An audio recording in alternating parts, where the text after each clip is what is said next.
우리 6절을 읽겠습니다.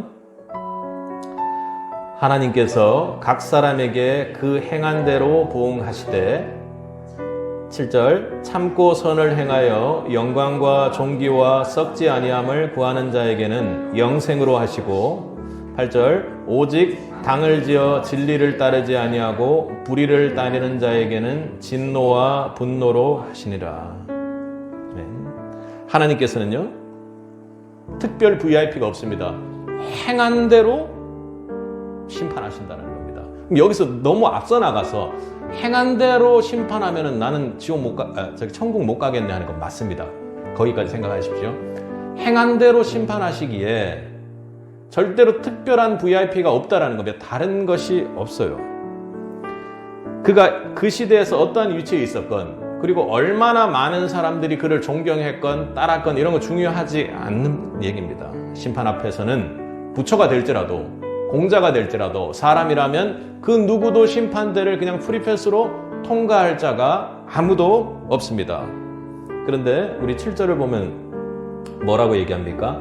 참고 선을 행하여 선을 행하여 영광과 존귀와 썩지 아니함을 구하는 자에게는 영생으로 하시고, 그러니까 여기서 선을 행한다는 것은 믿음으로 행함을 말하는 것입니다. 그 정도로 해주고 이후에 좀 다시 이야기를 하죠.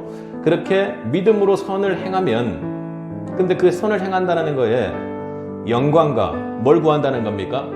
하나님의 영광을 헛되이 하지 않고 하나님의 영광을 구하는 자, 그리고 존귀와, 그리고 하나님으로부터 받는 은혜의 사랑, 그리고 존귀하게 여김받는 것들을 중요하게 여기는 자, 그리고 썩지 아니함을 구하는 자는요, 내가 부활의 몸으로 다시 주님과 함께함을 꿈꾸고 거기에 구하는 자는요, 영생을 누릴 수 있다고 이야기합니다. 그런데 오직 당을 지어 진리를 따르지 않습니다.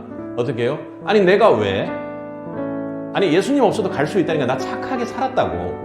이렇게 당을 지어서 진리를 따르지 않는 자들은, 그리고 불의로 하나님의 진리를 따르지 않는 자들은 어떻게 해요? 본문에 말하는 것처럼 진노와 분노로 하신다고 이야기합니다. 그리고 9절에는요, 악을 행하는 각 사람의 영에는 환난과 공고가 있으니, 그러니까 악을 행하는 자들의 삶과 그리고 영원한 지옥으로 가는 그 곳까지 환난과 공고가 끊이지 않을 거라고 그렇게 이야기를 하는 겁니다. 여러분, 하나님께서는요, 지금 우리가 선을 행하기를 바라는 것보다 내가 다른 사람의 죄, 그 다른 사람의 죄를 판단하지만 그 죄로 내가 그대로 똑같은 죄를 저지르고 있는 사람이라는 것을 오늘 본문을 통해 여러분에게 깨닫길 원하시는 거예요. 그리고 또 하나는 하나님이 공평하게 판단하시는 것은 은밀하게 우리가 은밀한 중에 있는 모든 죄들까지 하나님께서 아시기에 하나님께서는 우리가 회개하기를 원하십니다. 하나님께로 돌아오기를 원하십니다. 고집 부리지 않기를 원하십니다. 그래서 지금 그렇지 않아도 진노가 폭발할 것 같은 그런 상황인데, 하늘에서 진노가 임해서 떨어지기 직전인데, 활시가 끊어질 정도로 지금 당겨놓은 상황인데, 그걸 고집 부려서 진노를 쌓지 말고 심판의 날에 오기 전에 먼저 준비하고 회개하기를 촉구하고 계시는 것입니다. 하나님은요, 어떤 분이세요? 우리 11절을 함께 읽겠습니다. 이는 하나님께서 외모로 사람을 취하지 아니하심이라. 하나님은요, 겉으로 잘 돼 있는 것, 착한 것, 그리고 다른 사람을 판단하면서 자기는 좀 낫다고 여기는 상태의 그 사람들을 외모로 판단하시는 분이 아니라는 겁니다. 그분은요, 우리의 은밀한 곳을 정확히 아시고 판단하시는 분이에요. 사무엘상에서 다윗을 판단할 때도 하나님께서는 외모로 보지 않으시고 중심을 보셨어요. 그 중심이라는 것이 무엇입니까? 내 마음의 은밀한 곳이 어떤지를 하나님께서는 아신다라는 겁니다. 여러분 믿습니까? 여러분, 외모로 내 스스로를 판단하지 마시기 바랍니다. 하나님께서 여러분 중심을 아세요. 성철 스님이 딸에게 마지막으로 이런 유언을 했다고 합니다. 한번 들어보세요. 내 인생을 나는 잘못 선택했다. 나는 지옥에 간다. 내 죄는 산보다 높고 바다보다 깊은데 내 어찌 감당하랴. 내가 80년 동안 포기한 것은 헛것이구나. 우리는 구원이 없다. 우리의 죄값을 해결할 자가 없기 때문이다. 딸 피리와 54년을 단절하고 살았는데 죽을 임종시에 찾게 되었다. 피리야, 내가 잘못했다. 내 인생을 잘못 선택했다. 나는 지옥에 간다. 이렇게 마지막 유언을 남겼다고 합니다. 그러니까 이분께서는 딸과 54년을 단절하고 지낼 정도로 이 세상에 있는 육신의 것들에 대한 감정이라는 것들을 철저히 배제하면서 지냈다라는 걸 단편적으로 이야기한 것 아닙니까? 그런데요, 내가 지옥에 간다라는 겁니다. 물론 잘못된 진리를 설파한 것에 대한 죄책감 같은 것들도 있으셨겠지만 다른 것보다도 내가 이곳에는 이 구원, 죄의 문제를 해결할 자가 없기 때문에 지옥 간다라는 걸 알게 되신 거예요. 그때 주님 붙잡고 마지막에 천국 가셨기를 간절히 바라는 마음뿐입니다. 여러분, 이 심판 앞에 누구도 통과할 수 없습니다. 착하게 산다고요? 내가 좀 소박하게 산다고요? 그리고 내가 예수 믿는 것 때문에 세상 사람들처럼 그렇게 살지 않는다고요? 아니요. 그것 때문에 구원받는 게 아니라니까요. 다른 사람을 돕습니다. 그럼 내 마음은 좀 편해지겠죠. 욕심 없는 삶을 살았다고요? 그럼 성철 스님은 왜 지옥 간다고 지금 이야기하고 있는 것인가요? 외모가 아니라 내 마음에 있는 중심, 그 은밀한 곳에 대체 무엇이 있는가 하는 것을 하나님께서 보신다라는 것입니다. 우리 16절을 한번 읽어보도록 하겠습니다. 저기 넘어가서 16절입니다. 곧 나의 복음에 이른 바와 같이 하나님이 예수 그리스도로 말미암아 사람들의 은밀한 것을 심판하시는 그날이라. 아멘. 사도 바울은 지금 아주 세밀한 부분을 잘 따졌어요. 여러분, 구원은 그 세밀한 부분을 파고들어서 무너지게 만드는 겁니다. 사단이. 이단들이 우리의 그 세밀한 부분을 파고들어서 오는 겁니다. 이제는 어떻게 해요? 잘 사는 사람들 보면 좀 미안하긴 하지만 야, 저 하나님 진노를 쌓고 있는 건데 저 모르네. 그리고 또 하나는요, 그들을 위해서 내가 기도해야 되겠구나 이렇게 생각하고 그들이 그렇게 잘난 척하고 하나님을 부인하고 그리고 하나님 앞에 가지 않으려고 하고 고집 부리고 있다는 걸 하나님이 알고 계신다라는 거 여러분 생각하시고 기도하면 당연한 거라고 생각하시고 기도하면 되겠습니다. 그런데요, 오늘 16절에 보면 곧 나의 복음에 이른 바와 같이 하나님이 예수 그리스도로 말미암아 사람들의 은밀한 것을 심판하는 그날이라 이렇게 이야기를 합니다. 그러니까 심판의 그날이 될 때 바울은 뭐라고 이야기를 합니까? 예수 그리스도를 말미암아 심판한다고 했기에 예수 그리스도를 믿음으로 받아들이고 있는 사람은 분명히 구원을 얻는 날이 될 것입니다. 그러나 예수 그리스도를 말미암아 복음을 받음으로 그 복음에 나타난 하나님의 의로 살아내지 못했던 사람은 결국에는 심판의 날이 될 거라고 이야기하는 것입니다. 그것이 누구에게는 구원이 되고 누구에게는 심판이 되는 이유를 지금 바울이 이야기하는 겁니다. 왜요? 예수 그리스도로 말미암아 예수 그리스도에게 전권을 주고 심판하는 날이 올 것이기 때문에 그렇습니다. 그러기에 복음은 구원의 메시지인 동시에 심판에 대한 내용입니다. 여러분, 예수 그리스도로 말미암아 심판받게 된다라는 것 아멘입니까? 꼭 그렇게 해주기를 바랍니까? 여러분? 네, 우리 마태복음 13장을 한번 찾아보겠습니다. 저번에 찾아본다가 찾아보지 못했죠.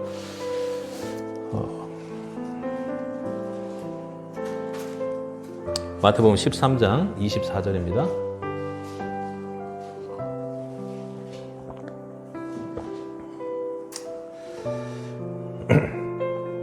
가장 중요한 말씀은요, 24절입니다. 네 가지 씨 뿌리는 비유에 대한 설명을 하시고요, 24절에 대한 이야기를 하시는데요. 이렇게 읽으니까 참 좋습니다. 함께 읽겠습니다. 24절을. 예수께서 그들 앞에 또 비유를 들어 이르시되 천국은 좋은 씨를 제 밭에 뿌린 사람 같으니. 그러니까 천국이요, 좋은 씨를 자기 밭에 뿌린 사람과 같다 했습니다.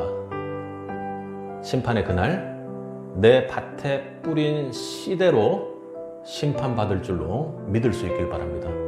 하나님께서요, 비유를 들었다고, 예수님께서 비유를 들었다고 한 것보다 또 비유를 들어서 이야기하시니 감사합니다.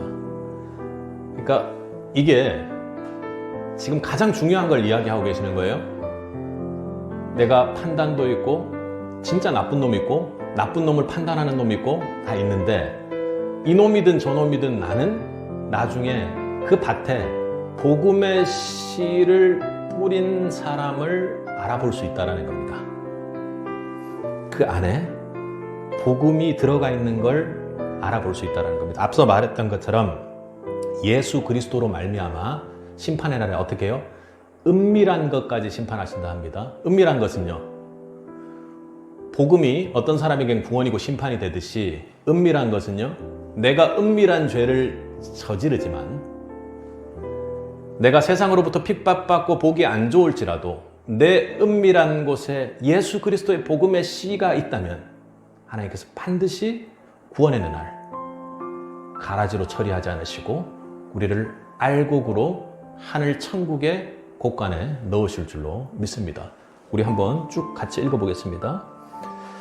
그런데요, 25절에 사람들이 잘 때 그 원수가 와서 곡식 가운데 가라지를 덧뿌리고 갔습니다. 구원을 방해하는 일이 있습니다. 이건 우리가 말씀을 착각하는 것까지도 포함하셔야 됩니다. 그런데 싹이 나고 결실할 때에 가라지라도 보이거늘 집주인이 종들이 와서 말하되 주여 밭에 좋은 씨를 뿌리지 아니하였나이까? 그런데 가라지가 어디서 생겼나이까? 주인이 이르되 원수가 이렇게 하였구나. 종들이 말하되 그러면 우리가 가서 이것을 뽑기를 원하시나이까? 주인이 이르되 가만둬라. 뽑다가 곡식까지 뽑을까 염려하노라. 하나님이 오래 참고 계시는 겁니다. 오래 참고 계시는 겁니다. 함께 읽겠습니다. 30절. 둘 다 추수 때까지 함께 자라게 두라. 추수 때에 내가 추수꾼들에게 말하기를 가라지는 먼저 거두어 불사르게 단으로 묶고 곡식은 모아 내 곡간에 넣으리라 하리라. 아멘. 여러분, 은밀한 곳에 예수 그리스도의 복음으로 말미암아 심판받을 수 있기를 바랍니다. 여러분 밭에 예수 그리스도로 말미암아 심판받는 그날을 위해 좋은 씨로 심길 바라시는 하나님의 은혜 받는 새빛이 되기를 간절히 바라는 것입니다. 그러기에 우리가 판단할 때 이런 생각 가질 수 있을 겁니다. 내 마음의 은밀한 곳까지, 내가 모르는 곳까지 죄를 지으면 어떡하지? 그러니까 절대 나는 구원받지 못하는 것 아닐까 하고 흔들리는 분이 돼서는 안 됩니다. 심판의 그날, 오늘 본문에 이야기하는 것처럼 예수 그리스도로 말미암아 하나님께서 은밀한 곳까지 심판하시기에 내 은밀한 곳, 내 마음의 중심에 심겨진 복음이 그때는 자라나서 하나님께서 반드시 알아보신다는 겁니다. 내가 보기에는 아무것도 아닌 것 같지만 하나님께서는 반드시 가라지와 알곡을 구분하시고 우리를 구원해 주시는 분임을 믿을 수 있기를 바랍니다. 최후의 심판은 우리의 은밀한 모든 것도 심판할 것이라고 말합니다. 하나님 마지막 심판의 때 그동안 숨겨진 행위를 다 드러낼 것입니다. 여러분, 내 행위가 아니라 어떻게 해요? 내 안에 담겨진 은밀한 곳에 있는 복음을 보고 하나님께서 말씀하시는 것입니다. 여러분, 우리가 갈라디아서에서 보면 이제는 내가 사는 것이 아니라 내 안에 그리스도께서 사는 것이라고 그렇게 고백을 하죠.